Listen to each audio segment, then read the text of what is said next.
Je prie que là où tu es, Dieu t'environne d'une muraille de feu inébranlable, infranchissable et indestructible au nom de Jésus, car il a mis en toi une pierre qui fait obstacle et un rocher propre à faire trébucher. Vois qu'il t'a gravé dans ses mains.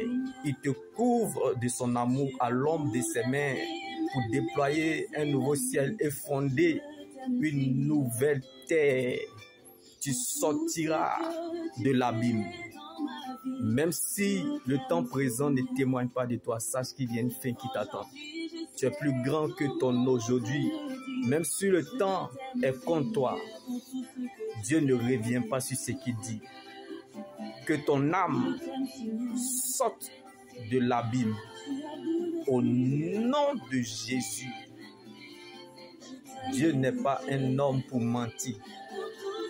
Il n'agit pas comme un homme, car il n'est pas un pécheur pour se repentir, ni le Fils de l'homme pour revenir sur sa décision. Même si le Seigneur n'est encore rien dit, mais je sais que tu dois garder ce qu'il t'a dit. La bénédiction n'a pas d'adresse. Donc tu es le résultat de l'amour inexplicable de Dieu. Jésus t'aime plus que la bénédiction. Mais son amour ne te forcera pas à le suivre.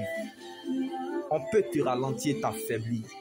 Mais la promesse de Dieu qui est en toi se chargera de te réveiller. Champion, si ton rêve ne fait pas peur, ou tes exploits ne dérangent personne, au point de susciter des réunions secrètes à ton sujet, c'est que tu n'es pas né pour être assis sur des trônes. Ne pleure pas le jour que tu apprendras ces complots contre toi. C'est le signe que tu es le futur roi comme David, ou le futur reine comme Esther. Si tu fais de la parole de Dieu ton roi comme David, tu deviendras sa reine comme Esther. Le chemin n'est pas facile, mais il reste le chemin. La parole de Dieu, c'est voir ce que les yeux n'ont pas encore vu. Car la foi, c'est accepter la parole de Dieu dans les circonstances. Le chemin n'est pas facile, mais il reste le chemin. J'entends un bruit, le bruit du changement dans la vie d'une personne. Un liquide sera solide, un poussin deviendra coq et l'eau chaude se changera en vin dans la vie d'une personne. Dieu lavera son nom dans ta vie au nom de Jésus. Non pas parce que tu as raison, mais parce que tu es sa raison. Lorsqu'il t'attend à la tête, il compte sur lui-même pour t'accompagner. Car lorsqu'il révèle un fait, il va jusqu'au bout de sa délivrance complète.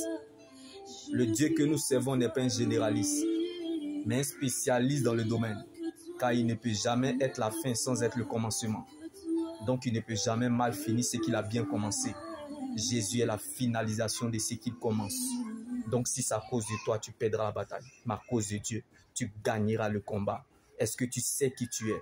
Est-ce que tu connais le Dieu que tu sais? Quel est le poids de ton Jésus?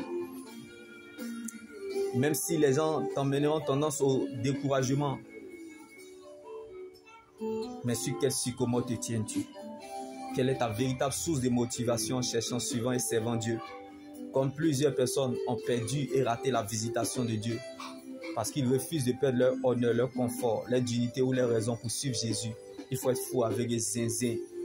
Car la grande visitation de Dieu nous trouve parfois en dehors de notre zone de confort. Comme Abraham est parti sans savoir où il allait.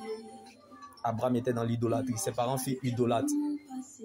Mais il a fini le père de la foi et de plusieurs nations.